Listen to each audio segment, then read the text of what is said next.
রমজানের আমল ইবাদত কিভাবে করব, কোনটা করব না, এই সম্পর্কে যথেষ্ট ধোঁয়াশা আমাদের মধ্যে আছে। আমাদের এই দেশে মুসলমানদের কাছে রমজান মাস মানে 4টি কাজ। রমজান মাস মানে কয়টা কাজ? 4টা কাজ।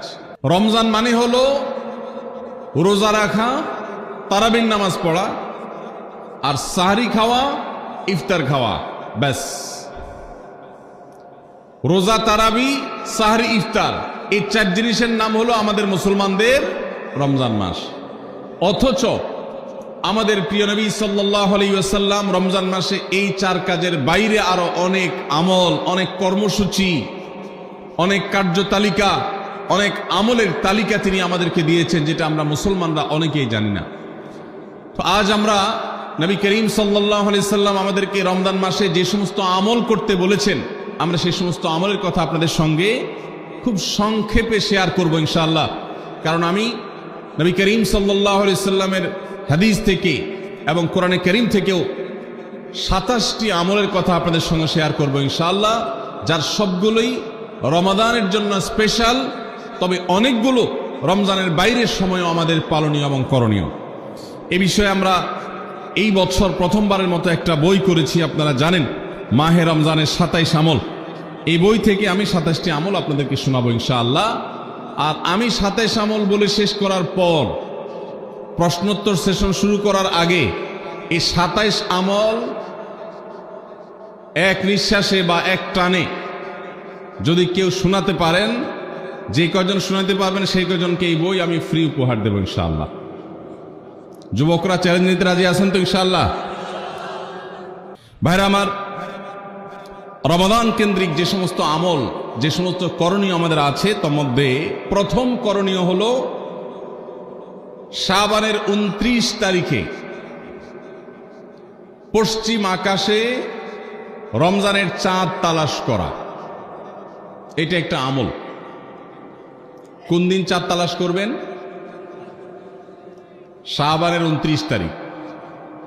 তাহলে 29শে শাবান সন্ধ্যায়, যেদিন থেকে রোজা হওয়ার সম্ভাবনা আছে, সেই দিন সন্ধ্যায় মাগরিবের আগে পশ্চিম আকাশের দিকে চাঁদ অনুসন্ধান করার চেষ্টা করে তাকাবেন।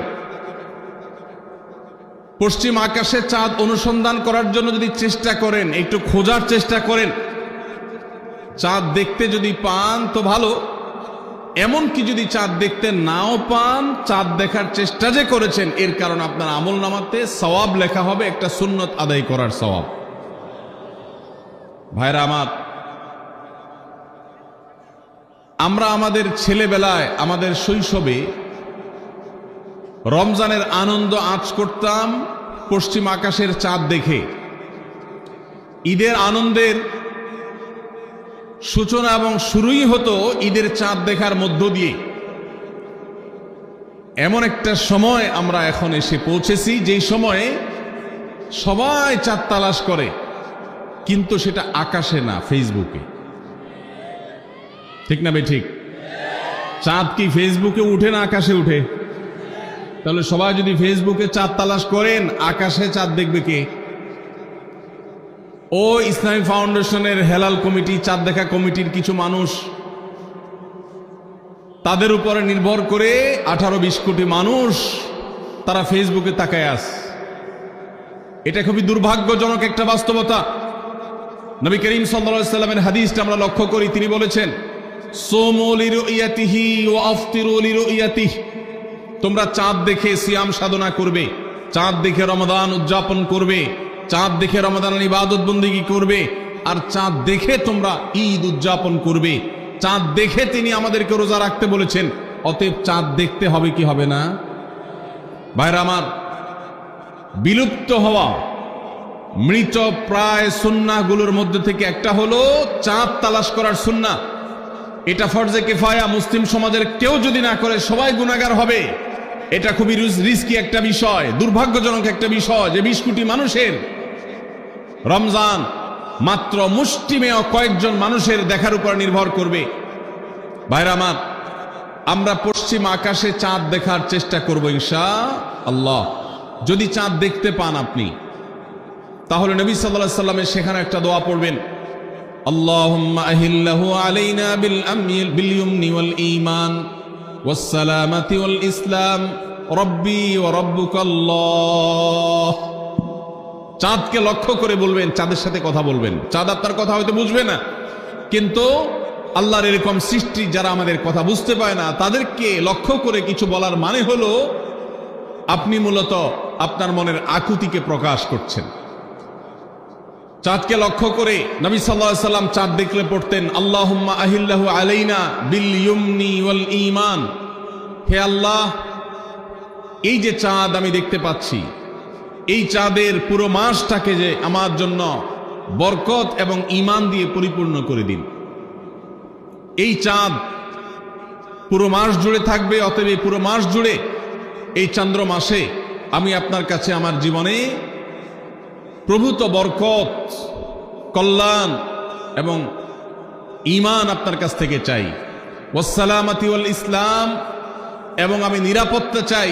এই চাঁদ, এই চন্দ্র মাস আমার জন্য যেন নিরাপদ হয়, এবং ইসলামের সাথে যেন এই মাস আমি অতিবাহিত করতে পারি, ঈমানের সাথে যেন অটল অবিচল থাকতে পারি। রব্বি ওয়া রাব্বুকাল্লাহ, হে চাঁদ, তোমার সৃষ্টিকর্তা পালনকর্তা আর আমারও পালনকর্তা এক আল্লাহ। ভাইরা আমার, চাঁদ দেখার চেষ্টা করা যাবে তো ইনশাআল্লাহ? সোশ্যাল মিডিয়াতে আপনি চাঁদের খবর খোঁজেন, দোষ নাই, কিন্তু আমরা সবাই যদি সোশ্যাল মিডিয়াতে চলে যাই, পশ্চিম আকাশে চাঁদটা দেখবে কে? দুর্ভাগ্য। মসজিদ মাদ্রাসার ছাত্ররা, ওলামা একরাম, তারাও চাঁদ তালাশ করতে দেখা যায় খুবই কম, খুবই নগণ্য।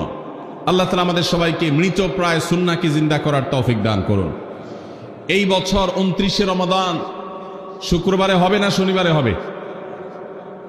কে কে চাঁদ দেখবেন হাত তোলেন। আল্লাহ আমাদের সবাইকে চাঁদ দেখার তৌফিক দান করুন। মৃত সুন্নাহকে জিন্দা করার নিয়ে তো চাঁদ দেখবেন ইনশাআল্লাহ। আল্লাহ আমাদের সবাইকে আমল করার তৌফিক দান করুন। ভাইরা আমার, তাহলে রমজান কেন্দ্রিক প্রথম আমল পেয়ে গেলাম, প্রথম কর্মসূচি পেয়ে গেলাম, সেটা হলো শাবানের শেষ তারিখে পশ্চিম আকাশে চাঁদ তালাশ করবো ইনশাআল্লাহ। নাম্বার 2, রমজানের দ্বিতীয় আমল, যেটা রমজানের প্রধান আমল মূলত কি সেটা বলেন দেখি। রমজানের প্রধান আমল কি ভাই? রোজা রাখা। মাশাআল্লাহ, উত্তর সঠিক। রমজান মাসের প্রধান আমল হলো রোজা রাখা। রোজা রাখার চাইতে এ মাসের বড় কোনো আমল হতে পারে না। রোজা রাখা রমজানের সুন্নত না মুস্তাহাব? ফরজ। ফরজ মানে হলো আল্লাহর সেই নির্দেশ, যেই নির্দেশ লঙ্ঘন করলে জাহান্নামের শাস্তি অবধারিত, জাহান্নামের শাস্তি এড়ানো যাবে না, যে নির্দেশ মান্য করা আবশ্যক, এরকম একটি ফরজ। ইসলামের স্তম্ভ কয়টা ভাই? 5টা। নবী করিম সাল্লাল্লাহু আলাইহি সাল্লাম বলেছেন, বুনিয়াল ইসলামু আলা খামস। ইসলাম দাঁড়িয়ে আছে 5টি ফাউন্ডেশনের উপরে, 5টি খুঁটির উপরে, 5টি ভিত্তির উপরে। সেই 5টি ভিত্তির 1 নম্বর হলো শাহাদাতি আল্লাহ ইলাহা ইল্লাল্লাহ ওয়া আন্না মুহাম্মাদান রাসূলুল্লাহ। আল্লাহ ছাড়া ইবাদত এবং উপাসনার উপযুক্ত আর কেউ নাই, আর মুহাম্মদ সাল্লাল্লাহু আলাইহি সাল্লাম আল্লাহর পাঠানো রাসূল, এই কথার সাক্ষ্য মুখে দেওয়া, এটা হলো 1 নম্বর স্তম্ভ। স্তম্ভ নম্বর 2, 5 ওয়াক্ত নামাজ আদায় করা। স্তম্ভ নম্বর 3, যাকাত আদায় করা, যাদেরকে আল্লাহ সামর্থ্য দিয়েছেন, সচ্ছলতা দিয়েছেন। স্তম্ভ নম্বর 4, হজ করা। স্তম্ভ নম্বর 5, রমজানের রোজা রাখা। তবে অনেক হাদিসে রমজানের রোজাকে 4 নম্বরে আর হজকে 5 নম্বরে রাখা হয়েছে। তাহলে রমজান মাসের রোজা রাখা এটা শুধু ফরজ না, মৌলিক ফরজ। নবী করিম সাল্লাল্লাহু আলাইহি সাল্লাম বলেছেন, যদি কেউ জীবনে একটি রোজাও শরিয়া গ্রাহ্য ওজর ছাড়া কেউ যদি ভঙ্গ করে, রোজা না রাখে, রমজানের পরে যদি সে সারা জীবনও রোজা রাখে, দায় মুক্ত হয়তো হয়ে যাবে। সে কাজা আদায় করেছে, কাফারা আদায় করেছে, দায় মুক্ত হয়তো হয়ে যাবে, কিন্তু রমজানের একটা রোজা রেখে আল্লাহর কাছে যে পরিমাণ মর্যাদার অধিকারী হওয়ার কথা, সারা জীবন রোজা রেখেও রমজানের ওই একটা রোজার ক্ষতিপূরণ করা সম্ভব নয়। এই জন্য সবাই রমজান মাসে ফরজ রোজা রাখবো তো ইনশাআল্লাহ। সকল প্রাপ্তবয়স্ক সুস্থ ইমানদারের জন্য রমজানের রোজা রাখা ফরজ। ভাইরা আমার, পৃথিবীতে আজ অনেক বিজ্ঞানী রোজা বা ফাস্টিং এর উপরে গবেষণা করে অনেক বড় বড় পদক, অনেক বড় বড় পুরস্কার জিতেছে। এখন ডাক্তাররাও আমাদেরকে বলে যে একটা সময় আমরা যেন ফাস্টিং করি, একটা সময় আমরা যেন না খেয়ে থাকি, এটা আমাদের স্বাস্থ্যের জন্য ভালো। নবী সাল্লাল্লাহু আলাইহি সাল্লাম সেই ১৫০০ বছর আগে আল্লাহর দেয়া বিধান আমাদেরকে জানিয়েছেন। রমজানে পুরো মাস রোজা, শাবানে মুহররমে বেশি বেশি নফল রোজা, সোমবার বৃহস্পতিবার সাপ্তাহিক রোজা, চাঁদের ১৩, ১৪, ১৫ আইয়ামে বীজের মাসিক রোজা। নিয়মিতভাবে এই রোজায় সিয়ামগুলো যদি পালন করি আমরা, তাহলে আল্লাহর সন্তুষ্টি এবং জান্নাত লাভ যেমন হবে, ঠিক একইভাবে আমরা দুনিয়াতে সুস্থ সবল থাকতে পারবো। আমাদের শরীরে অতিরিক্ত যে চর্বি তৈরি হয়, বিশেষ করে আজকের বিশ্ব বাস্তবতায় এই চর্বিগুলোকে বার্ন করার জন্য রোজার কোনো বিকল্প নাই। যদিও চর্বি বার্নের উদ্দেশ্যে রোজা রাখলে সে রোজা রোজা নয়।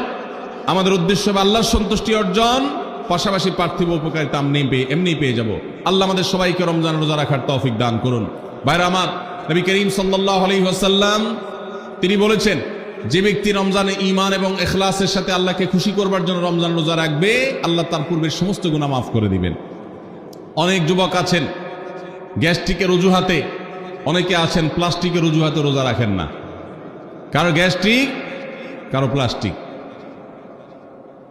সামান্য একটু রোজা রাখতে যে যুবক পারে না, সে নিজেকে মুসলিম দাবি করে কোন মুখে? মাত্র 12-14 ঘন্টা যে না খেয়ে থাকার মতো চ্যালেঞ্জ নিতে পারে না, সে আবার কিসের মুসলমান দাবি করে নিজেকে? এই জন্য ভাইরা সবাই রোজা রাখবো তো ইনশাআল্লাহ। বাসা বাড়িতে বাচ্চাদেরকে কৈশোর বয়স থেকে তাদেরকে রোজা রাখতে শেখাবেন। সাহাবায়ে কেরাম আশুরার রোজা পর্যন্ত বাচ্চাদেরকে রাখাতেন এবং তাদেরকে খেলনা দিয়ে ভোলাতেন, রোজা রাখতে তাদের সাহায্য করতেন। আজ এমন এক প্রজন্ম আমরা গড়ে তুলছি, যেই প্রজন্ম শুধু ভোগ শিখেছে, ত্যাগ শিখে নাই। বাচ্চা কাচ্চাদেরকে দেখবেন মা বাপ বড় বড় মোবাইল, স্মার্টফোন তাদের হাতে তুলে দিচ্ছেন। তারা মুখ দিয়ে কোনো কথা বললেই সেটা নেওয়ার জন্য, কেনার জন্য বাপ মা অস্থির ব্যাকুল হয়ে যাচ্ছেন। তাদেরকে সংগ্রাম, ত্যাগ, চ্যালেঞ্জ নেওয়া, এগুলো তাদেরকে শেখাচ্ছেন না। মনে রাখবেন, ভোগ করতে কোনো যোগ্যতার দরকার হয় না, ত্যাগ করতে যোগ্যতার দরকার হয়। ভোগ করতে সবাই পারে, ত্যাগ করতে সবাই পারে না। এই জন্য সন্তানকে ভোগ নয়, ত্যাগ শেখাতে হবে। আল্লাহ আমাদেরকে তৌফিক দান করুন। আপনার বাচ্চা যদি রোজা রাখা শিখে, শখ করে রোজা রাখে, তাকে বাধা দিবেন না, তাকে রোজা রাখতে দিবেন। কারণ সে রোজা রাখার মধ্য দিয়ে গরিব অভাবী মানুষের কষ্ট অনুভব করবে, ফিল করবে। সে রোজা রাখার মধ্য দিয়ে আল্লাহর নৈকট্যের ফিলিংস তার মধ্যে আসবে, ইসলামী সংস্কৃতিকে সে অনুভব করবে, আঁচ করবে। এই জন্য সন্তানকে কৈশোর বয়স থেকেই, কিশোর বয়স থেকেই তাকে রোজা রাখতে সাহায্য করবেন ইনশাআল্লাহ। ঠিক আছে না ভাই? বাচ্চাদের প্রথম হয়তো রোজা অর্ধেক রাখবে, দুপুরে ভেঙে ফেলবে, এরপর না হয় বিকাল পর্যন্ত রাখবে, এরপর না হয় সন্ধ্যা পর্যন্ত রাখবে, কিন্তু অভ্যাস তাকে গড়ে তুলতে হবে। আল্লাহ আমাদেরকে তৌফিক দান করুন। ভাইরা আমার, তাহলে রমজানের প্রধান আমল রোজা রাখা। এই রোজা ইচ্ছাকৃত শরিয়া গ্রাহ্য ওজর ছাড়া ভাঙা জায়েজ নাই, হারাম। যদি কেউ ভাঙে অথবা না রাখে সে ফাসিক। অতএব এই রোজার চর্চা আমাদের করতে হবে। আল্লাহ আমাদের সবাইকে তৌফিক দান করুন। তাহলে 3 নম্বর আমল হলো রমজান মাসের, 2 নম্বর আমল হলো রমজান মাসে রোজা রাখা। 3 নম্বর আমল হলো রাতে তারাবির নামাজ আদায় করা। রাতে কি আদায় করা ভাই? তারাবির নামাজ আদায় করা কি ফরজ না নফল? ফরজ না সুন্নত? সুন্নত, সুন্নতে মুআক্কাদা। নবী করিম সাল্লাল্লাহু আলাইহি সাল্লাম বলেছেন, মান কামা রমাদানা ঈমানান ওয়া ইহতিসাবা গুফিরা লাহু মা তাকাদ্দামা মিন যামবি। যে ব্যক্তি রমজান মাসে রাতে দাঁড়িয়ে তারাবির নামাজ পড়বে, তার পূর্বের সমস্ত গুনাহ খাতা মাফ করে দেওয়া হবে। এই জন্য তারাবির নামাজ পড়বো তো ইনশাআল্লাহ। তারাবির নামাজ 4G গতিতে হবে না 5G গতিতে? কি বলেন? 4G না 5G? ভাইরা আমার, সব কিছুতে গতি ভালো না, সব কিছুতে গতি ভালো না। যত বেশি হয় তত ভালো, কিন্তু নামাজের গতি, ইবাদত, সিজদার গতি, তারাবির গতি যত কম হয়, যত ধীরে ধীরে হয়, যত শান্তশিষ্টভাবে হয়, তত আল্লাহর কাছে বেশি মর্যাদাবান হয়। অতএব মহল্লার হাফেজ সাহেবদেরকে তাড়াতাড়ি নামাজ শেষ করার জন্য দৌড়ের উপর রাখবেন।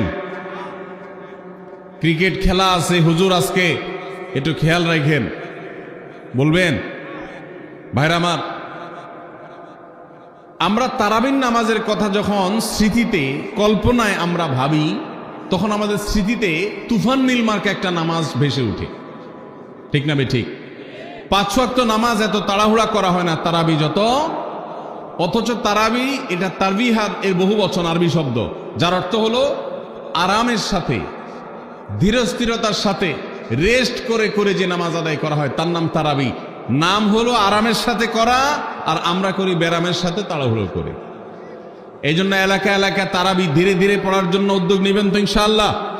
ইমাম সাহেবদেরকে, হাফেজ সাহেবদেরকে উদ্বুদ্ধ করবেন, ভাই হুলস্থুল করবেন না, কি পড়েন কিচ্ছু বুঝি না, এমন টান দেন শেষে যায় শুধু ইয়ালামুন তালামুন, আর এটা শুনে মনে করেন যে এখন স্টপ হয়েছে, এখন রুকুতে যাইতে হবে।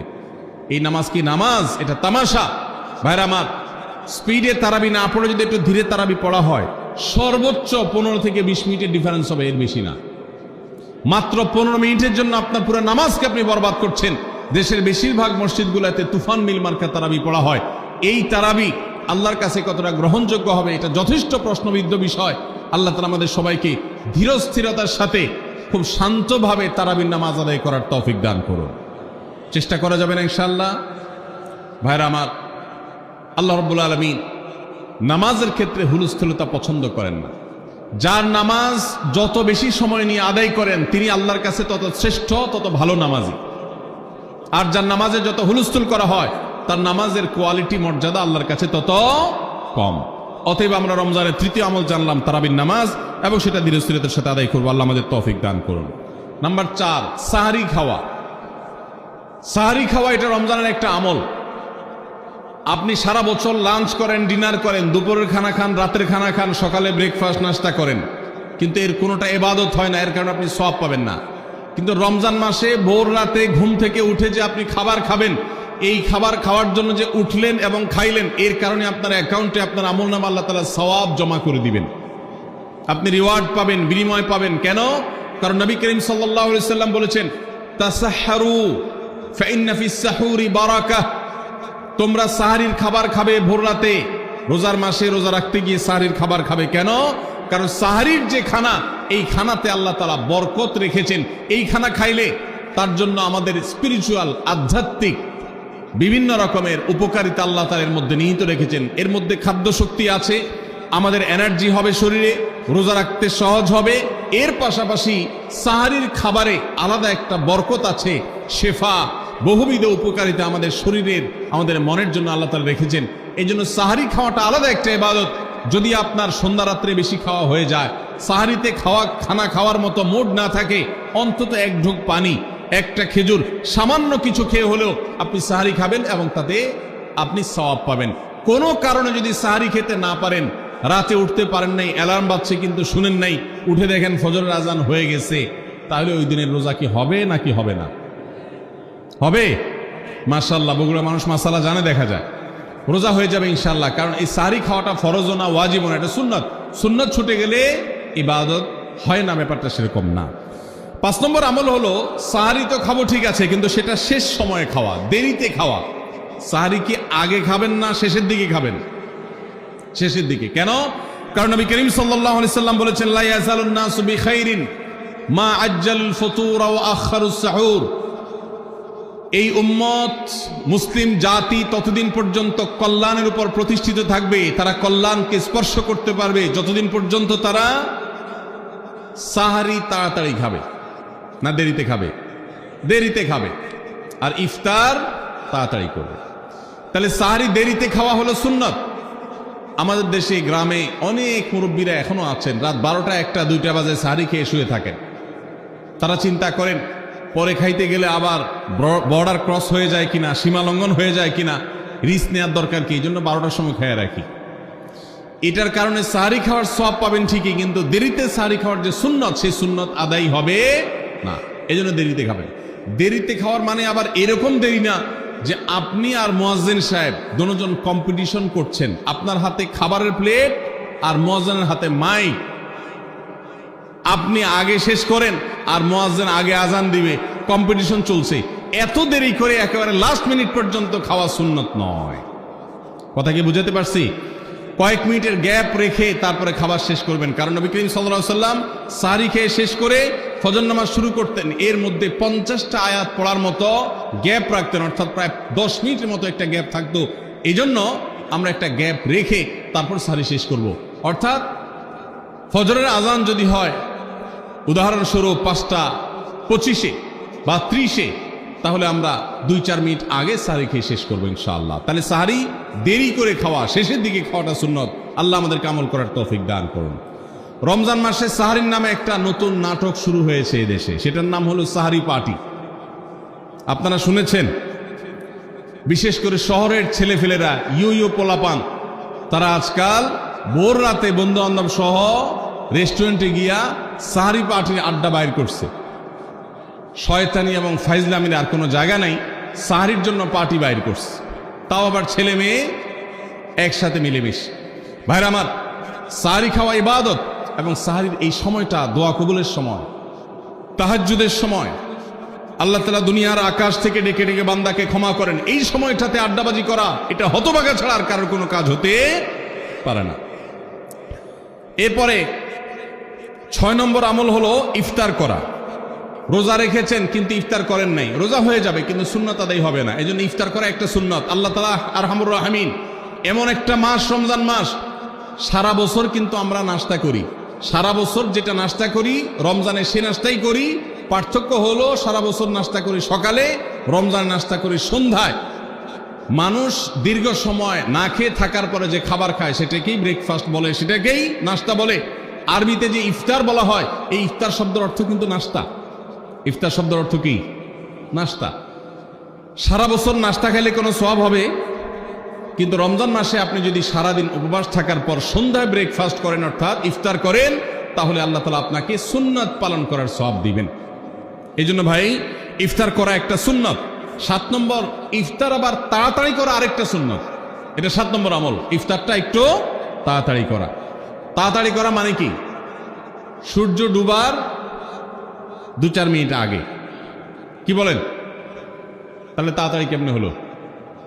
তাড়াতাড়ি মানে হলো সূর্য ডুবার সাথে সাথে করা, বিলম্ব বা দেরি না করা। নবী করিম সাল্লাল্লাহু আলাইহি ওয়াসাল্লামের ওই হাদিস আবারও আমরা স্মরণ করি। তিনি বলেছেন, লা ইয়াজালুন নাসু বিখাইরিন মা আজ্জালুল ফুতুর ওয়া আখারুস সুহুর।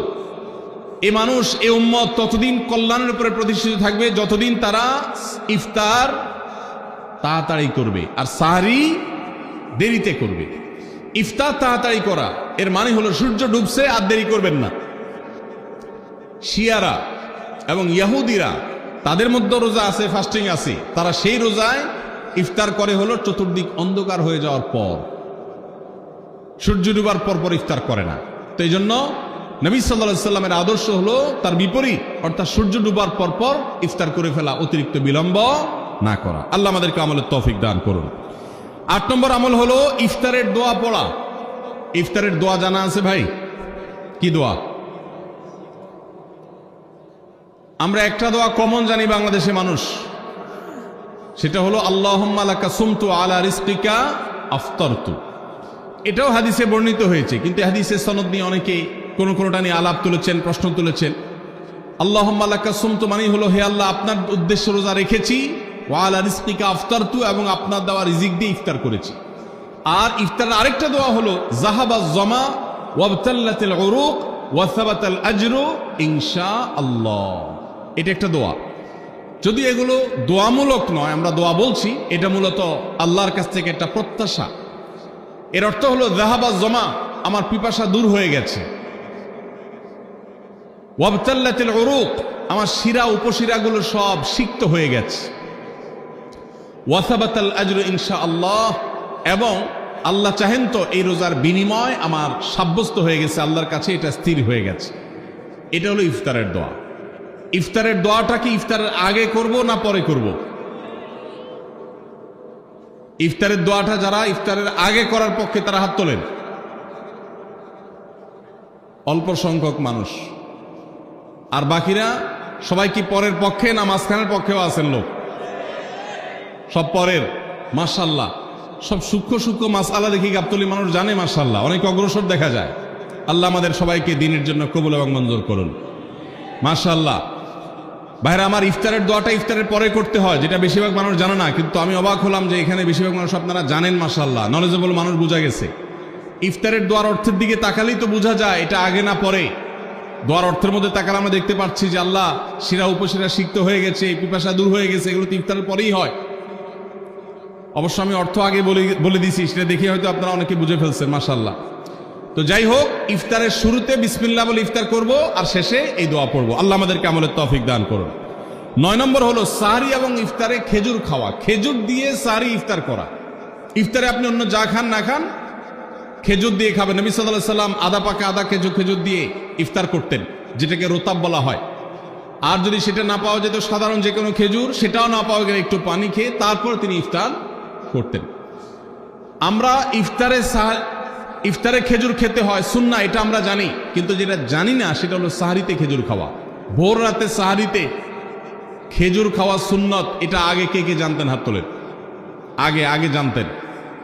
মাশাআল্লাহ, হাত নামান। গত বছর রমজানে সাহরিতে ভাত তরকারি যাই খাইছেন না খাইছেন, একটা হলো খেজুর খাইছেন, কারা কারা হাত তোলেন? মাশাআল্লাহ, এদিকে সব আমল করা মানুষ। মাশাআল্লাহ, তাহলে তার ওয়াজ টোয়াজের কোনো দরকার নেই। এত নলেজেবল মানুষ, এত আমলদার মানুষ যদি এলাকায় থাকে, তাহলে ওয়াজের দরকারটা কি? আল্লাহ আমাদের সবাইকে আমলের তৌফিক দান করুন। ভাইরা আমার, ইফতারে খেজুর খাওয়া যেমন সুন্নাত, সাহরিতেও খেজুর খাওয়া সুন্নাত, কিন্তু খেজুর খাওয়া কোনো ফরজ ওয়াজিব না। খেজুরের দাম বেশি হয়ে গেছে, আপনি কিনতে অপারক।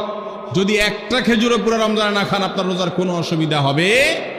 তবে নবী সাল্লাল্লাহু আলাইহি সাল্লাম যেহেতু ইফতার এবং সাহরিতে খেজুর খেতেন, আর খেজুরে প্রচুর পরিমাণ সুগার আছে, উপকারী, যেটা মানুষের স্বাস্থ্যের জন্য উপকারী, প্রচুর পরিমাণ এনার্জি আছে, খাদ্য শক্তি আছে, সারাদিন রোজা রেখে আমাদের যে সুগারের ঘাটতি হয় সেটা পূরণ করার জন্য সহায়ক হয়। এই জন্য সাহরি এবং ইফতারে খেজুর খাওয়া এমনিতেও উপকারী। আর নবী সাল্লাল্লাহু আলাইহি সাল্লামের সুন্নাত, তিনি বলেছেন, নি'মা সাহুরুল মুমিনি আত-তামার, ইমানদারের সাহারির আইটেমের মধ্যে সবচেয়ে বেস্ট উত্তম হলো খেজুর। এই জন্য অন্য যাই খান না খান, একটু হলো, এক পিস হলো খেজুর খাবেন। ইনশাআল্লাহ সুন্নাত আদায় করার নিয়তে খেলে এই সুন্নাতটা আদায় হয়ে যাবে, আল্লাহ তাআলা তা চাহেন তো। তাহলে 9 নম্বর আমল পেলাম হলো সাহরি এবং ইফতারিতে খেজুর খাওয়া। 10 নম্বর আমল হলো সকল প্রকার পাপাচার বর্জন করা, গুনাহের কাজ থেকে বিরত থাকা। এইটা হলো রমজান মাসের দ্বিতীয় সর্বোচ্চ গুরুত্বপূর্ণ আমল। সিরিয়ালে আমরা 10 নম্বরে বলেছি, কিন্তু 27টা রমজানের স্পেশাল আমলের মধ্যে সবচেয়ে গুরুত্বপূর্ণ আমল হলো রোজা রাখা, আর দ্বিতীয় সর্বোচ্চ গুরুত্বপূর্ণ আমল হলো সব ধরনের পাপাচার বর্জন করা, গুনাহের কাজ ত্যাগ করা। যদি কেউ রমজানে রোজা রাখে, আবার চোখ দিয়ে হারাম জিনিস মোবাইলে দেখে, স্ক্রিনে দেখে, পত্রিকার পাতায় দেখে, অফলাইনে দেখে, পরনারীর দিকে তাকায় থাকে, সে যদি কান দিয়ে হারাম জিনিস শুনে, গান বাদ্য, এই সমস্ত কিছু সে যদি উপভোগ করে, তাহলে তার এই রোজা আর উপোস থাকার মধ্যে কোনো পার্থক্য। মনে রাখবেন, রোজা শুধু পেটের হয় না, রোজা চোখের হয়, রোজা কানের হয়, রোজা হাতের হয়, রোজা মুখের হয়, রোজা শরীরের প্রত্যেকটা অঙ্গ প্রত্যঙ্গের হয়। একজন মানুষ যখন তার পুরো শরীরের রোজা করে, সে যখন সকল অঙ্গ প্রত্যঙ্গ দিয়ে আল্লাহর আনুগত্য করে, আল্লাহর নাফরমানি থেকে বেরিয়ে আসে, তখন সে সত্যিকারের রোজাদার হয়। আর যে শুধুমাত্র দিনের বেলায় পানাহার বর্জন করে, যৌনাচার বর্জন করে, আর সমস্ত পাপাচার অপকর্ম সে যথারীতি অন্য সময়ের মতো রমজান মাসেও করে, এই রোজাদার পেটের রোজা রেখেছে, কিন্তু তার শরীরের অন্য অন্য অঙ্গ প্রত্যঙ্গগুলো আল্লাহর কথা শুনে নাই, সো সেগুলো কিন্তু রোজা রাখে নাই। এই রোজা আল্লাহর কাছে মাকবুল এবং গ্রহণযোগ্য রোজা হতে পারে না। অতএব আমরা রমজান মাসে সব ধরনের গুনাহের কাজ বর্জন করবো তো ইনশাআল্লাহ। প্রিয় ভাইরা আমার, রোজা কিন্তু আমাদের সাথে কথা বলে। রোজার ভাষা আমরা অনেকে জানি না, কি বলে সেটা অনেকে বুঝি না, কিন্তু রোজা আমাদের সাথে কথা বলে। কি কথা? সিয়াম শব্দের অর্থ, আমরা যেটাকে রোজা বলছি সেটা কোরআনের ভাষায় বলা হয় সিয়াম, হাদিসে বলা হয়েছে সেটাকে সওম বা সিয়াম। এই সওম বা সিয়াম একই শব্দ, এর অর্থ হলো বিরত থাকা। এর অর্থ হলো কি ভাই? বিরত থাকা, ব্রেক দিতে জানা। আল্লাহ রাব্বুল আলামিন রোজার মতো ইবাদত দিয়েছেন আমাদেরকে জীবনে ব্রেক দেওয়ার অভ্যাস গড়ে তোলার জন্য। আমরা যেন ব্রেক দিতে শিখি, আমরা যেন থামতে শিখি, আমরা যেন নিজেদেরকে নিয়ন্ত্রণ করতে শিখি। ইসলামের যে বৈশিষ্ট্য, ইসলামের যে বিউটি, ইসলামের যে সৌন্দর্য, সেটা হলো ইসলাম পৃথিবীর মানুষকে আত্মনিয়ন্ত্রণ করবার কথা বলে। আজ ভোগবাদী পৃথিবীর যেদিকে তাকাবেন, চতুর্দিকে দেখতে পাবেন শুধু ভোগের হাতছানি।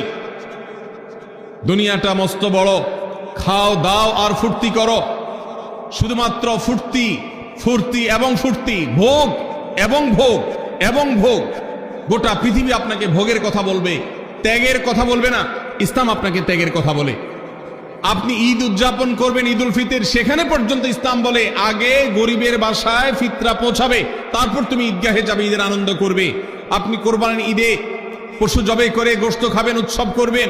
ইসলাম বলে ভালো কথা, তুমি উৎসব করবে, তোমাকে উৎসব করতেই দেওয়া হয়েছে, কিন্তু আগে গরিবের বাসায়ও এই গোশত পাঠাবে ঈদের, সেটা নিশ্চিত করবে, তার পাশাপাশি তুমি ঈদ উদযাপন করবে। আমরা যে রমজানের রোজা রাখি, এই রোজা আমাদেরকে বিরত থাকার কথা বলে। সেই বিরত থাকাটা কি? সেটা হলো আমরা যখন রোজা রাখি আমাদের পিপাসা হয়, আমাদের ক্ষুধা লাগে, পিপাসা হয়, আবার হাতের সামনে হয়তো পানিও আছে। আমার ক্ষুধা লাগে, হাতের সামনে হয়তো খাবারও আছে, কেউ দেখছেও না, সিসি ক্যামেরাও নেই, বদ্ধ রুমে কক্ষের মধ্যে, কিন্তু আমি রোজাদার। কোন রোজাদার রোজার মধ্যে খায়, পান করে? কেন? কারণ সে জানে আল্লাহ নিষেধ করেছে। আমরা যখন ইফতার সামনে নিয়ে বসে থাকি সন্ধ্যাবেলায়, ভাইরা আমার, সারা বছর নাস্তা তো আল্লাহ তাআলা কম হোক বেশি হোক সবাইকে করার তৌফিক দেন। আমরা সবাই তো কম বেশি নাস্তা করি সারা বছর। আপনি যদি বুফে গিয়ে 100 আইটেমের নাস্তা দিয়েও আপনি খাবার গ্রহণ করেন, সকালের ব্রেকফাস্ট আপনি খান,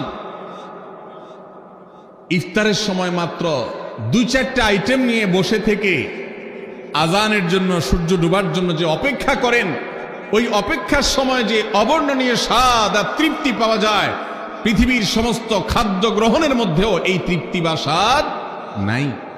নবী সাল্লাল্লাহু আলাইহি ওয়াসাল্লাম সেজন্য বলেছেন, লিসসাইমি ফারহাতান, রোজাদার ব্যক্তিকে দুটি আনন্দ দেওয়া হয়, ফারহাতুন ইনদা ফিতরি ওয়া ফারহাতুন ইনদা লিকাই রাব্বি। একটা আনন্দ হলো ইফতারের সময়, অবর্ণনীয়, ভাষায় প্রকাশ করবার অযোগ্য।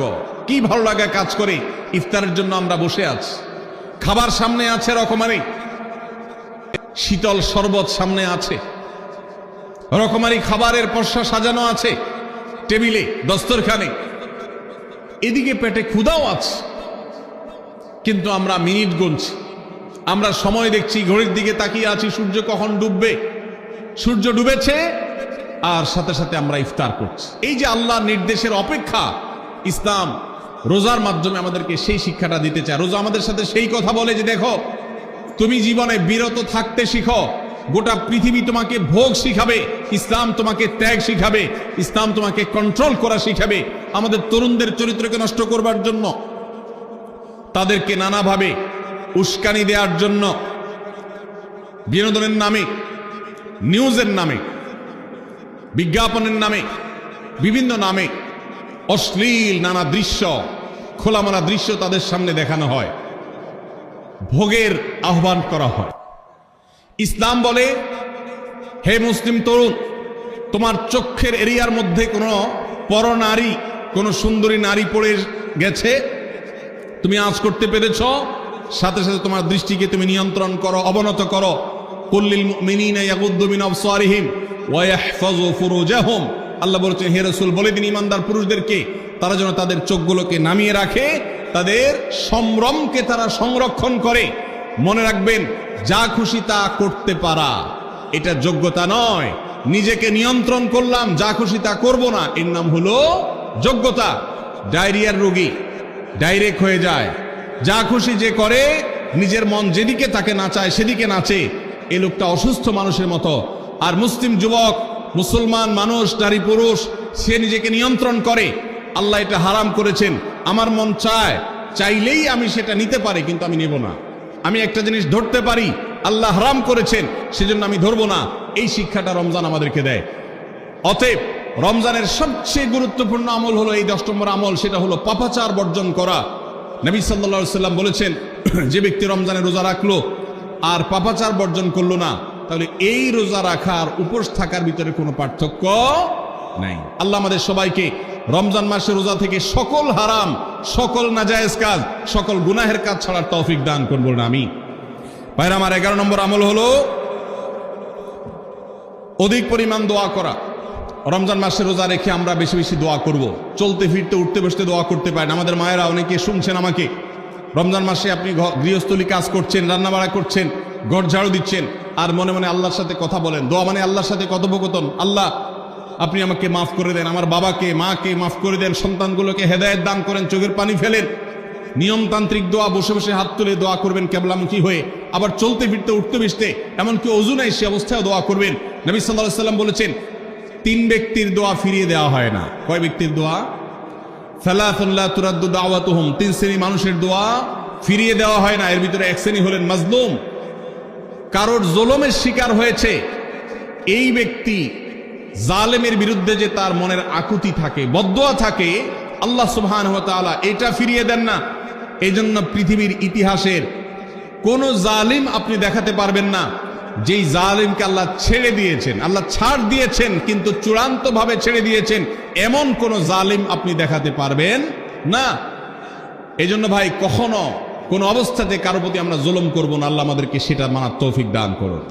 তাহলে 3 ব্যক্তির দোয়া কবুল হয়, ফেরত দেওয়া হয় না। তার ভিতরে একজন হলো মাজলুম, যার প্রতি আপনি জুলুম করেছেন, সে আপনার বিরুদ্ধে যে বদদোয়া করে, এটা লাগবেই লাগবে, আজ হোক আর 2 দিন পরে হোক। নাম্বার 2, মুসাফির, যে ব্যক্তি সফরে আছে, সফররত অবস্থায় সে যদি দোয়া করে, সে দোয়া আল্লাহ তাআলা কবুল করেন। 3 নম্বর হলো রোজাদার ব্যক্তি, আস-সাইম হাত্তা ইফতির, রোজাদার ব্যক্তি সারাদিন ভর রোজা করলে ইফতার রাগ পর্যন্ত, সারাদিন দোয়া করলে ইফতার রাগ পর্যন্ত তার দোয়া কবুল হয়। এই জন্য রোজা রেখে আমরা বেশি বেশি আল্লাহর কাছে দোয়া করবো ইনশাআল্লাহ। চলতে ফিরতে উঠতে বসতে মনে মনে আল্লাহর সাথে কথা বললেন, চাওয়া দাওয়াকে পেশ করলেন, বাস এটাই হলো দোয়া। এটা হলো আমাদের রমজান মাসের 11 নম্বর আমল, বেশি বেশি দোয়া করা। 12 নম্বর আমল হলো মিথ্যা এবং কাজ পরিহার করা। রমজানের সকল পাপাচার তো পরিহার করবই, বিশেষভাবে মিথ্যা কথা, মিথ্যা কাজ পরিহার করা। কারণ নবীজি সাল্লাল্লাহু আলাইহি ওয়াসাল্লাম এর জন্য আলাদা নির্দেশ করেছেন। তিনি বলেছেন, মাল্লাম ইয়াদা কাওলা যুরি ওয়াল আমালা বিহি ফালাইসা লিল্লাহি হাজা আন ইয়াদা তাআমাহু ওয়া শারাবা। যে ব্যক্তি রমজানের রোজা রেখে মিথ্যা কথা, মিথ্যা কাজ ছাড়লো না, তার উপোস থাকায় আল্লাহর কোনো ঠেকা পড়ে নাই। 13 নম্বর আমল হলো অশ্লীলতা এবং বিবাদ, বিতণ্ডা, ঝগড়া, এগুলো পরিহার করা। কারণ নবী করিম সাল্লাল্লাহু আলাইহি ওয়াসাল্লাম তিনি আমাদেরকে রমজান মাসে রোজা রেখে অশ্লীলতা পরিহার করতে বলেছেন। মোবাইলে হারাম জিনিস দেখলেন, টেলিভিশনে হারাম জিনিস দেখলেন, বা কোনো পত্রপত্রিকাতে খারাপ জিনিস, নিষিদ্ধ জিনিস দেখলেন, পর্নারীর সৌন্দর্য দেখে আপনি হারাম স্বাদ নেয়ার চেষ্টা করলেন, তাহলে আপনার রোজার অঙ্গহানি হলো, রোজা প্রাণহানি হলো। এই রোজা রোজা নয়। এই জন্য এটাকে রমজান মাসে পরিহার করতে হবে, অন্য সময় তো বটেই।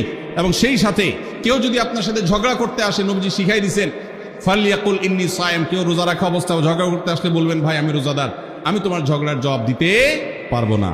তাহলে ঝগড়া পরিহার করার জন্য রমজান মাসে আমরা এক্সারসাইজ করবো। 14 নম্বর, যে কোনো ভালো কাজ, যে কোনো নেকামল রমজান মাসে বেশি বেশি করবেন। কেন? কারণ রমজানের শুরুতে একজন ঘোষক বলে, ইয়া বাগিয়াল খায়রি আকবিল, হে ভালো কাজ প্রত্যাশী, যে ভালো কাজ করতে চাও, রমজান মাসটাই হলো ভালো কাজের সওয়াব বেশি পাওয়ার। অতএব এই মাসে ভালো কাজ করে, নেকামল করে, ইবাদত করে, কোরআন তেলাওয়াত, জিকির, আজকার যত রকম আছে এগুলো করে জান্নাতের পথে অগ্রসর হয়ে যাও। 16 নম্বর আমল হলো রোজাদারকে ইফতার করানো। অর্থাৎ নিজে ইফতার করার পাশাপাশি অন্য কোন রোজাদারকে ইফতার করাইলে আল্লাহ তাআলা ওই রোজাদার যে পরিমাণ সওয়াব পাবেন, আপনাকেও সেই পরিমাণ সওয়াব দিবেন ইনশাআল্লাহ। 17 নম্বর আমল হলো বেশি বেশি কোরআনে কারীমের তেলাওয়াত করা। রমজান মাসে আল্লাহ তাআলা আমাদের সবাইকে, 15 নম্বর বাদ গেছে, মাশাআল্লাহ, এত মনোযোগ সহকারে কথা বলছে এবং নোট করছে দেখা যাচ্ছে। তাহলে আমরা আবার পেছনে যাচ্ছি ইনশাআল্লাহ। 15 নম্বর আমল হলো বেশি বেশি ইস্তেগফার করা। বেশি বেশি কি করা? ইস্তেগফার করা, অর্থাৎ ক্ষমা প্রার্থনা করা। কেন ক্ষমা প্রার্থনা বেশি করবেন? কারণ নবী করিম সাল্লাল্লাহু আলাইহি সাল্লাম বলেছেন, ওয়ালিল্লাহি উতাকাউ মিনান নার ওয়া যালিকা ফি কুল্লি লাইলা। রমজানের প্রত্যেক রাতে আল্লাহ তাআলা বহু মানুষকে জাহান্নাম থেকে মুক্ত ঘোষণা করেন। ভাইরা আমার, আমাদের পাপাচারের কারণে জাহান্নামীদের তালিকা নাম উঠে থাকলেও রমজানে আল্লাহ বহু মানুষকে ঠিক দেন যে এই লোককে জান্নাতি ঘোষণা করা হলো, জাহান্নাম থেকে মুক্ত ঘোষণা করা হলো। এই জন্য এই মাসে আল্লাহর কাছে বেশি বেশি মাফ চাইতে হয়, ইস্তেগফার করতে হয়, চোখের পানি ফেলে দোয়া করতে হয় যে আল্লাহ আপনি মাগফিরাত নসিব করেন। এটা হলো 15 নম্বর আমল। 16 নম্বর আমল হলো রোজাদারকে ইফতার করানো। নিজে ইফতার করবেন, পাশাপাশি রোজাদার ব্যক্তিকেও ইফতার করাবেন। নবী সাল্লাল্লাহু আলাইহি সাল্লাম বলেছেন, যদি কোনো ব্যক্তি কোনো রোজাদারকে ইফতার করায়, তাহলে যেই ব্যক্তি তাকে ইফতার করালেন তার রোজার সওয়াব তো সে পাবেই, আপনি ইফতার করায়া সমপরিমাণ সওয়াব লাভ করবেন ইনশাআল্লাহ। অতএব মসজিদে ইফতার দেওয়ার ব্যবস্থা করা যেতে পারে, রাস্তাঘাটে, বিশেষ করে পাবলিক পরিবহনে, এমনকি প্রাইভেট গাড়িতেও সন্ধ্যার সময়, ইফতারের সময় অনেক সময় খাবার থাকে না, তখন আপনি রাস্তায় দাঁড়িয়ে যদি সামান্য একটু খেজুর, সামান্য একটু পানি বিতরণ করতে পারেন, তাহলে সওয়াবটা পাওয়া যেতে পারে। আপনার বাসায় আশেপাশে অনেক অভাবী মানুষ আছে, তাদের বাসায় আপনি ইফতার পৌঁছে দিতে পারেন, এর মাধ্যমে রোজাদারকে ইফতার করানোর সওয়াব পেতে পারেন। 17 নম্বর আমল হলো বেশি বেশি কোরআনে কারীমের তিলাওয়াত করা। কোরআনে কারীমের তেলাওয়াত রমজান মাসে বেশি বেশি করব। কেন? কারণ হলো এই মাসটাই হলো কোরআন নাজিলের মাস। আল্লাহ তাআলা রমজান মাসে কোরআন নাজিল করেছেন। আল্লাহ বলেছেন, শাহরু রমাদান আল্লাযী উনজিলা ফীহিল কুরআন হুদাল লিন-নাসি ওয়া বায়িনাতিন মিনাল হুদা ওয়াল ফুরকান। রমজান মাস এমন মাস যে মাসে আল্লাহ তাআলা কোরআন নাজিল করেছেন, এই জন্য এই মাসে বেশি বেশি কোরআন তেলাওয়াত করতে হবে। নবী করিম সাল্লাল্লাহু আলাইহি সাল্লাম বেশি বেশি রমজান মাসে কোরআন তেলাওয়াত করতেন। আমাদের পূর্বসূরি সালাফগণ কেউ কেউ রমজান মাসে অন্য সব আমল কমিয়ে দিয়ে কোরআন তেলাওয়াতটা সবচেয়ে বেশি করতেন। এই জন্য দিনে এবং রাতে বেশি বেশি করে কোরআন শুদ্ধতার সাথে, সৌন্দর্যের সাথে তেলাওয়াত করব, অর্থ সহকারে বুঝে পড়ার চেষ্টাও পাশাপাশি করব ইনশাআল্লাহ। 18 নম্বর আমল হলো কোরআন পরস্পরকে শোনাশুনি করা, বুঝে পড়া। অর্থাৎ আপনি কোরআন তেলাওয়াত করবেন, আপনার স্ত্রী শুনবে, আপনার মা শুনবে, আপনার বোন শুনবে, আবার তারা তেলাওয়াত করবে, আপনি শুনবেন। আমরা তারাবির নামাজে এক পক্ষীয় তেলাওয়াত শুনি, হাফেজ সাহেব তেলাওয়াত করেন, আমরা শুনি, কিন্তু আমরা তেলাওয়াত করে আরেকজন শুনবে, এটা হয় না। নবী সাল্লাল্লাহু আলাইহি সাল্লাম রমজান মাস আসলে জিবরিল ফেরেশতার সাথে কোরআন শোনাশুনি করতেন। জিবরিল তেলাওয়াত করতেন, নবীজি শুনতেন, আবার আমাদের নবীজি তেলাওয়াত করতেন, জিবরিল শুনতেন। এটা একটা সুন্নত। এই সুন্নতটা বিলুপ্ত হয়ে গেছে, এটা নিয়ে চর্চা নাই। এই জন্য আমরা এটা বাসা বাড়িতে নতুন করে জিন্দা করব। আল্লাহ আমাদেরকে তৌফিক দান করুন। 19 নম্বর আমল হলো দান সাদাকা বেশি বেশি করা। নবীজি সাল্লাল্লাহু আলাইহি সাল্লাম এমনিতেই প্রচুর পরিমাণ দান করতেন, কিন্তু রমজান আসলে তার দানশীলতার পরিমাণ আরো বেড়ে যেত। এই জন্য অভাবী, প্রতিবেশী, গরিব, দুঃখী সবার ঘরে ঘরে আমরা আমাদের সাধ্য অনুযায়ী দান পৌঁছানোর চেষ্টা করব রমজান উপলক্ষে। এটা রমজানের 19 নম্বর স্পেশাল আমল, বিশেষ আমল। 20 নম্বর রমজানের কর্মসূচি হলো ভোর রাতে দোয়া করা। কারণ সারা বছর ভোর রাতে তাহাজ্জুদের নামাজ পড়া বা দোয়া করার সুযোগ আমাদের হয় না, কিন্তু রমজানের সাহরি খেতে তো এমনি উঠেন। অতএব এই টাইমে দোয়া কবুল হয়। 24 ঘন্টার ভিতরে দোয়া কবুলের সবচেয়ে মুখ্যম সুযোগ, সবচেয়ে আদর্শ সময় হলো এই তাহাজ্জুদের সময়টা। ভাইরা আমার, ঢাকার একটি বড় কোম্পানি, বাংলাদেশের সবচেয়ে বড় শিল্প প্রতিষ্ঠান বললে ভুল হয়তো হবে না, অন্তত এটুকু বলা যায় যে প্রথম 3-4টি বড় প্রতিষ্ঠানের একটি প্রতিষ্ঠানের একজন কর্মকর্তা বছর 2-3 আগে আমার সাথে হঠাৎ দেখা। তিনি আমাকে দেখে বেশ আবেগ আপ্লুত হলেন এবং অনেকটা জড়িয়ে ধরলেন এবং বললেন, ভাই, আপনার একটি আলোচনা থেকে আমার জীবনের ভিতরে এমন এক পরিবর্তন আসছে যেটা অকল্পনীয়, অভাবনীয়। তো আমি একটু কৌতূহল হয়ে জানতে চাইলাম কোনটা সেটা। তখন তিনি বললেন, ভাই, আমার জীবনে এমন একটা রোগ হয়েছে, যেই রোগ ট্রিটমেন্ট করার জন্য দেশে বিদেশে বিভিন্ন জায়গায় গিয়েছি, কোনো চিকিৎসা এর আমি পাইনি। শেষ পর্যন্ত আশাহত হয়ে চাকরি ছেড়ে দিয়ে, শহর ছেড়ে দিয়ে গ্রামে গিয়ে বসবাস করা শুরু করছি এবং মৃত্যুর জন্য অপেক্ষা করছি। এর মধ্যে আপনার একটা আলোচনার ক্লিপ আমার চোখের সামনে আসলো, সোশ্যাল মিডিয়াতে ওটা শুনলাম। সে আলোচনাটা ছিল আল্লাহর কাছ থেকে অসাধ্য সাধন করার সময় হলো ভোর রাত, তাহাজ্জুদের সময়। আমি এই আলোচনা পুরোটা শোনার পর ওই রাতেই আমি ঘুম থেকে উঠে ভোর রাতে তাহাজ্জুদ পড়ে আল্লাহর কাছে বুক ভাসিয়ে মন ভরে কাঁদলাম, দোয়া করলাম। ওই ভাই বললেন যে আমি এত দোয়া করলাম, দোয়া করতে করতে দীর্ঘ সময় আমি পরিতৃপ্ত হলাম, আমার দোয়া শেষ হয়ে গেল। এরপর দোয়া করে শেষ করার পর ফজর নামাজের সময় হয়ে গেছে, আমার ফিল হলো, অনুভব হলো যে আমার শরীরে আর কোনো রোগবালাই এখন মনে হয় নাই। এবং তিনি গত 2 দিন আগেও তার সাথে আমি দেখা করলাম ঢাকায়, গতকালকে দেখা করলাম, 2 দিন আগে না, মাত্র 1 দিন আগে দেখা করলাম। তিনি এখন সুস্থ সবল হয়ে আবার তার চাকুরিতে ফিরে গিয়ে স্বপদে সমহিমায় আছেন। তিনি এক সহকর্মীকে ডেকে আমার সামনে বলছেন, এই তোমরা বলো তো, আমি আগে শারীরিকভাবে বেশি ফিট ছিলাম নাকি এখন বেশি ফিট? তখন তার সহকর্মী আমার সামনে বলছে, স্যার আপনি আগে অনেক বেশি রাগারাগি করতেন, আপনি হট মেজাজি ছিলেন, অনেক বেশি অসুস্থ হয়ে যেতেন কিছু হলেই, কিন্তু এখন আপনি সে আগের সময়ের তুলনায় অনেক বেশি সুস্থ এবং ফিট। তিনি বললেন, ভাই ভোর রাতের দোয়ার প্রভাব এত বেশি, তাহাজ্জুদের সময়ের দোয়া এত গুরুত্বপূর্ণ যে এই এক দোয়া আমার জীবনকে আমূল পরিবর্তন করে দিয়েছে। এই জন্য ভাইরা, রমজান মাসে বিশেষ করে যখন তাহাজ্জুদের সময় সাহারি খেতে যখন উঠবেন, সাহারি খাওয়ার পর 10টা মিনিট সময় হাতে রাখেন, বা সাহারি খাওয়ার আগে 10টা মিনিট একটু আগে উঠেন, উঠে ওযু করে 2 রাকাত 4 রাকাত নামাজ পড়ে, বা নামাজ পড়ার সময় না থাকলে অন্তত কেবলামুখী হয়ে 2টা হাত তুলে আল্লাহর কাছে একটু চান। নবীজি সাল্লাল্লাহু আলাইহি সাল্লাম বলেছেন, রাতের শেষ প্রহর যখন হয়, দুনিয়ার আসমানে নেমে এসে আল্লাহ বান্দাদেরকে ডেকে ডেকে তাদের প্রত্যেকটা চাওয়া পূরণ করে দেন। এই জন্য ভাইরা, রমজান মাসে সাহরির সময় দোয়া কবুল হয়। রমজান উপলক্ষে বিশেষ করে এই আমলটা, সাহরির সময় আমলটা, আমরা দোয়া করার আমলটা করতে পারি। তাহলে 20 নম্বর আমল হলো তাহাজ্জুদের নামাজ এবং ভোর রাতের দোয়া। এটা অন্য সময় করা যায়, কিন্তু রমজানের সুযোগটা বেশি আসে, সেজন্য এটাকে রমজানের স্পেশাল আমল হিসেবে আমরা উল্লেখ করলাম। আল্লাহ আমাদেরকে সবাইকে তৌফিক দান করুন। সাহরি খেতে উঠলে একটু দোয়া করবো তো ইনশাআল্লাহ, 2-4 মিনিটের জন্য হলে দোয়া করব, একাকী নির্জনে আল্লাহর কাছে কেবলামুখী হয়ে। এর চেয়ে বড় দুর্ভাগ্যের বিষয় কি আছে যে আল্লাহ চাওয়ার জন্য ডাকছেন আর আমি অবহেলা করে বসে আছি। ভাইরা আমার, 5 ওয়াক্ত নামাজের জন্য মুয়াজ্জিন আপনাকে ডাকে, কিন্তু ভোর রাতে দোয়া কবুলের জন্য স্বয়ং আল্লাহ আপনাকে ডাকেন। অতএব সাহরি খেতে উঠলে ভোর রাতে সাহরির সময় একটু দোয়া করবো তো ইনশাআল্লাহ।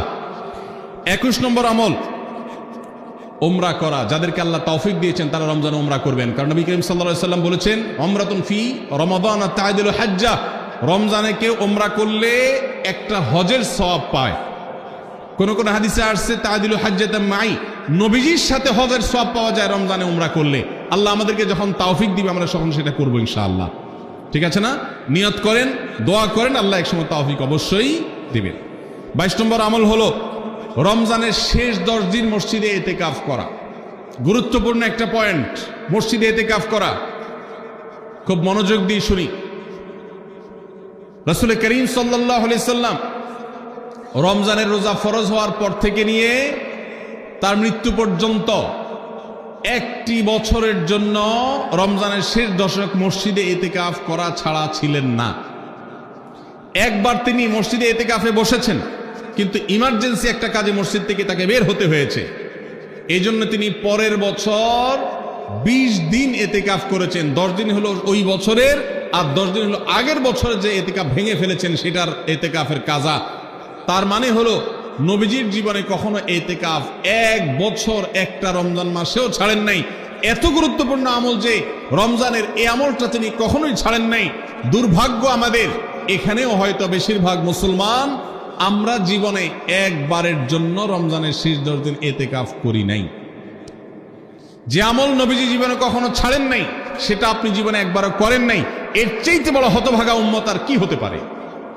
ভাইরা আমার, 3টি আমলের নগদ তৃপ্তি আমি অন্তত অনুভব করি।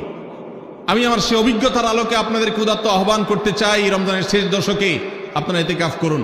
যে 3টি আমলের তৃপ্তি, নগদ স্বাদ, অবর্ণনীয় ভালো লাগা কাজ করে, অন্তর্জগতে প্রশান্তিতে পরিপূর্ণ হয়ে যায়।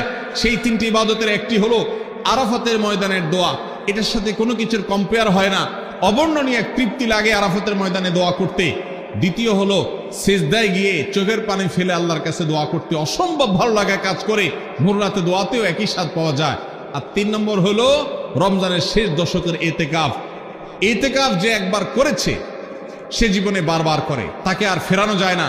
এই জন্য ভাইরা, রমজানের শেষ দশকে আমরা আল্লাহর ঘরে বসে গিয়ে ইতিকাফ করার চেষ্টা করবো তো ইনশাআল্লাহ। অনেক এলাকায় বৃদ্ধ মানুষ, বুড়া মানুষ বসায় দেওয়া হয় টাকা পয়সা দিয়ে। যে টাকা নিয়ে ইতিকাফ করে সেও গুনাহগার, আর যারা টাকা নিয়ে ইতিকাফে বসায় তারাও গুনাহগার, কারণ ইবাদত টাকা পয়সা দিয়ে চলবে না। রমজানের শেষ দশক মসজিদে ইতিকাফ করবো তো ইনশাআল্লাহ। আল্লাহ আমাদেরকে তৌফিক দান করুন। যুবক ভাইরা, একটাবার বসে দেখেন অসম্ভব ভালো লাগা কাজ করে, মনে হয় যে আল্লাহর মেহমান আমি, এই ফিলটা হয়। কারণ আল্লাহর ঘরে এসে বসে আছেন আপনি কারোর কাছে কোনো কিছু চেয়েছেন, চাইতে চাইতে একটা পর্যায়ে তার পাও জড়িয়ে বসে গেলেন, একদম বসে গেলেন, তার ঘরের সামনে বসে পড়লেন। ইতিকাফটা অনেকটা এরকম। রমজানের প্রথম 20 দিন আল্লাহর কাছে হাত দিয়ে দোয়া করলাম, আর শেষ 10 দিন একজন মসজিদে গাঠি বসকা নিয়ে পড়ে গেলাম। ব্যাপারটা হলো কারো পায়ে ধরে পড়ে যাওয়ার মতো। আশা করা যায় ইতিকাফকারীকে আল্লাহ তাআলা ক্ষমা না করে মসজিদ থেকে ফেরাবেন না। এজন্য ইতিকাফ করার চেষ্টা করবো তো ইনশাআল্লাহ। আমরা ব্যস্ততার অজুহাত দেই, ভাইরা আমার, যে কোনো মুহূর্তে দুনিয়া থেকে চলে যেতে হতে পারে। এই জন্য এই রমজানে প্ল্যান করেন, যত ব্যস্ত হন না কেন। আমি তো আমার সমস্ত ব্যস্ততাকে এক পাশে ঠেলে রেখে আল্লাহ আমাকে যখন থেকে তৌফিক দিয়েছেন, রমজানের শেষ দশকে ইতিকাফ ছাড়া বাইরে থাকবো এটা চিন্তাও করি না। এই জন্য যুবক ভাইদেরকে বলবো, প্রত্যেকটা মহল্লাতে 2 জন 5 জন 10 জন করে যুবকরা বসেন, কোরআনের গ্রুপ স্টাডি করেন, কোরআনের পাঠচক্র করেন, নিজেরা কোরআন হাদিসের আলোচনা করেন, রোনাজারি এবং দোয়া করেন। 10টা দিন আল্লাহর সাথে কানেক্টেড হওয়ার চেষ্টা করেন। 12 মাস ইবাদত, দাওয়াতের কাজ, ইসলামের কাজ করবেন, ইনশাআল্লাহ সেখানে বরকত পাবেন। রমজানের শেষ দশকে ইতিকাফ করবেন তো ইনশাআল্লাহ। আল্লাহ আমাদের সবাইকে তৌফিক দান করুন। 23 নম্বর আমল হলো শেষ দশকে ইবাদতের মাত্রা বাড়িয়ে দেওয়া। আমরা উল্টাটা করি। আমাদের দেশে রমজানের প্রথম দশকে মসজিদ ফুল হয়ে, বারান্দা ফুল হয়ে, রাস্তায়ও মুসল্লি দাঁড়ায়। আর 10 রমজান চলে গেলে 20 রমজান পর্যন্ত বাহিরের মুসল্লি কমতে কমতে বারান্দার মুসল্লি কমে ভিতরে চলে আসে। আর শেষ 10 দিনে আসলে, ঈদের দিনগুলো যখন কাছে আসে, তখন 5 ওয়াক্ত নামাজের ওই নিয়মিত মুসল্লি ছাড়া বাকিগুলো সব উধাও হয়ে যায়। নবী সাল্লাল্লাহু আলাইহি সাল্লাম কি করতেন? তার উল্টাটা। আমাদের আয়েশা বলেছেন, কানা ইয়াজিতাহিদু ফীহি মা লা ইয়াজিতাহিদু ফী গায়রি। আমাদের নবীজি সাল্লাল্লাহু আলাইহি সাল্লাম রমজানের শেষ দশকে ইবাদতের জন্য যত কষ্ট করতেন, যত সাধনা করতেন, অন্য কোন সময় ইবাদতের জন্য এত সাধনা করতেন না। অথচ আমরা দেখা যায় শেষ দশক অবহেলা কাটাই। এই জন্য ভাইরা, শেষ দশকে ইবাদতের পরিমাণ আরো বাড়িয়ে দিতে হবে, আমলের পরিমাণ বাড়িয়ে দিতে হবে। এটাই আল্লাহ তাআলার নির্দেশনা, সেটাই রমজানের শেষ দশকের আমল। 24 নম্বর আমল হলো শেষ দশকে পরিবারকে ঘুম থেকে ডেকে তোলা। এটা আলাদা সুন্নাহ। নবী সাল্লাল্লাহু আলাইহি সাল্লাম রমজানের শেষ দশক হলে কানা ইযা দাখালাল আশর আহইয়া লাইলা ওয়া আইকাযা আহলা। তিনি পরিবারকে ঘুম থেকে ডেকে তুলতেন এবং স্ত্রী সঙ্গ ত্যাগ করতেন। শেষ দশক কোমর বেঁধে ইবাদত করতেন। এটা 24 নম্বর আমল। তাহলে শেষ দশক পরিবারকে ঘুম থেকে ডেকে তোলা। নবীজি অন্য কোনো সময় ঘুম থেকে ইবাদতের জন্য ডাকতেন না, নফল নামাজ যার ইচ্ছা সে পড়বে, যার ইচ্ছা পড়বে না। কিন্তু শেষ দশক এত বড় অফার, এত বড় সুযোগ, কারণ লাইলাতুল কদর শেষ দশকে আছে। এই জন্য এই দশকে ইবাদতের জন্য পরিবারকে তিনি ডেকে তুলতেন। তারা শুয়ে থাকুক, তিনি এটা সহ্য করতেন না। এই জন্য 24 নম্বর আমল হলো রমজানের শেষ দশকে পরিবারকে ঘুম থেকে ডেকে তোলা এবং স্ত্রী সঙ্গ ত্যাগ করা শেষ দশকের জন্য। 25 নম্বর আমল হলো লাইলাতুল কদর অনুসন্ধান করা। রমজানের শেষ দশকের প্রত্যেকটা রাতে কিন্তু শবে কদর হতে পারে, বিশেষ করে বেজর রাতে 21, 23, 25, 27, 29 এই রাতগুলোতে লাইলাতুল কদর হওয়ার সম্ভাবনা অনেক জোরালো। সৌদি আরবের মানুষ তাদের বেজর রাতে তালাশ করবে, আমরা আমাদের বেজর রাতে তালাশ করব ইনশাআল্লাহ। নবীজি সাল্লাল্লাহু আলাইহি সাল্লাম বলেছেন যে তাহাররাউ লাইলাতুল কদর ফিল বিতি মিনাল আশরিল আওয়াখির মিন রমাদান। রমজানের শেষ দশকের বেজর রাতগুলোতে তোমরা শবে কদর হতে পারে সে আশা বেশি বেশি করে ইবাদত বন্দেগী করো। লাইলাতুল কদরের ইবাদতকে আল্লাহ বলেছেন লাইলাতুল কদরে খায়রুম মিন আলফি শাহর।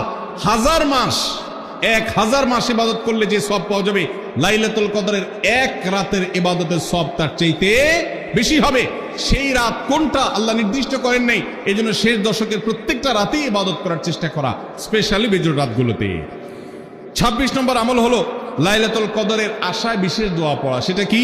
আল্লাহুম্মা ইন্নাকা আফুউন তুহিব্বুল আফওয়া ফাআফু আন্নি। আল্লাহ আপনি ক্ষমাশীল, আপনি ক্ষমাকে ভালোবাসেন, অতএব আমাদেরকে ক্ষমা করে দিন। এটা রমজানের শেষ দশকের প্রত্যেক রাতেই পড়বেন। যে রাতটা একটু শান্ত শিষ্ট, একটু শীতল, একটু বৃষ্টিভাব, একটু লাইলাতুল কদরের আবহ বোঝা যায়, সেই রাতকে লাইলাতুল কদর আশা করে, প্রত্যাশা করে বেশি বেশি দোয়া পড়বেন, আল্লাহুম্মা ইন্নাকা আফুউন তুহিব্বুল আফওয়া ফাআফু আন্নি। তাহলে 26 নম্বর আমল হলো লাইলাতুল কদরের দোয়া পড়া। আর 27 নম্বর সর্বশেষ আমল হলো ফিতরা আদায় করা। অর্থাৎ রমজান মাসের রোজাতে যদি ভুল ত্রুটি হয়, এটা রিফাইন্ডের কাজ হয়ে যায়, রিফ্রেশমেন্টের কাজ হয়ে যায় ফিতরার মাধ্যমে। প্রত্যেক সচ্ছল ব্যক্তি তার নিজের পক্ষ থেকে, নিজের স্ত্রী এবং নিজের ছোট বাচ্চাদের তরফ থেকে ফিতরা আদায় করবেন। প্রাপ্তবয়স্ক সন্তান থাকলে তারা তাদেরটা আদায় করবে, আর না হলে বাপও তাদেরটা আদায় করতে পারে। ফিতরা স্বরূপ গরিবদের বাসায় একদিনের খাবার এটা পৌঁছে দিতে হবে। এটা হলো ফিতরা। ঈদের নামাজের আগ পর্যন্ত এটা আদায় করার নির্দেশ নবী সাল্লাল্লাহু আলাইহি সাল্লাম দিয়েছেন। তাহলে 27 নম্বর আমল হলো ফিতরা আদায়। এটার মাধ্যমে রমজানের আমল শেষ হয়ে যাবে। আমি আবার এক নজরে 27টি আমল আপনাদেরকে বলে দিচ্ছি। নাম্বার 1 চাঁদ দেখা, নাম্বার 2 রোজা রাখা, নাম্বার 3 তারাবির নামাজ আদায় করা, নাম্বার 4 সাহরি খাওয়া, 5 নম্বর আমল হলো শেষ সময় সাহরি খাওয়া, 6 নম্বর আমল হলো ইফতার করা, 7 নম্বর আমল হলো তাড়াতাড়ি ইফতার করা, এবং 8 নম্বর আমল হলো ইফতারের দোয়া পড়া, 9 নম্বর আমল হলো সাহরি এবং ইফতারে খেজুর খাওয়া, 10 নম্বর আমল হলো রমজান মাসের সকল গুনাহ বর্জন করা, 11 নম্বর আমল হলো বেশি বেশি দোয়া করা, 12 নম্বর আমল হলো মিথ্যা কথা এবং কাজ পরিহার করা, 13 নম্বর আমল হলো অশ্লীলতা এবং ঝগড়া বিবাদ রমজানে রোজা রেখে না করা, 14 নম্বর আমল হলো ভালো কাজের পরিমাণ এই মাসে বাড়ায় দেওয়া, 15 নম্বর আমল হলো বেশি বেশি আল্লাহর কাছে ক্ষমা চাওয়া, কারণে মাশাআল্লাহ বেশি ক্ষমা করেন মানুষকে, 16 নম্বর আমল হলো অন্য রোজাদারকে ইফতার করানো, তাদের বাসায় ইফতার পাঠানো, আর 17 নম্বর আমল হলো বেশি বেশি কোরআন তেলাওয়াত করা, 18 নম্বর আমল হলো কোরআন নিজে পড়ে আরেকজনকে শোনানো, আবার তার তেলাওয়াত নিজে বসে শোনাশুনি করা, 19 নম্বর আমল হলো দান সাদেকা করা, 20 নম্বর আমল হলো তাহাজ্জুদ এবং বিশেষ করে ভোর রাতে সারি খেতে উঠে দোয়া করা, আর 21 নম্বর আমল হলো উমরা করার সামর্থ্য থাকলে, 22 নম্বর আমল হলো ইতিকাফ করা শেষ দশকে, 23 নম্বর আমল হলো শেষ দশকের বেজোর রাতে, শেষ দশকের প্রত্যেকটা রাতে ইবাদতের পরিমাণ বাড়িয়ে দেওয়া এবং বিশেষভাবে রাত্রি জাগরণ করা শেষ দশক, আর 24 নম্বর আমল হলো শেষ দশকে নিজের পরিবারকে ঘুম থেকে ডেকে তোলা, স্ত্রী সঙ্গ ত্যাগ করা, 25 নম্বর আমল হলো লাইলাতুল কদর অনুসন্ধান করা, 26 নম্বর আমল হলো লাইলাতুল কদরের বিশেষ দোয়া পাঠ করা, আর 27 নম্বর আমল হলো ফিতরা দেওয়া। আল্লাহ আমাদের সবাইকে এই 27টা আমল দিয়ে আমাদের রমজান মাসকে সাজাবার তৌফিক দান করুন।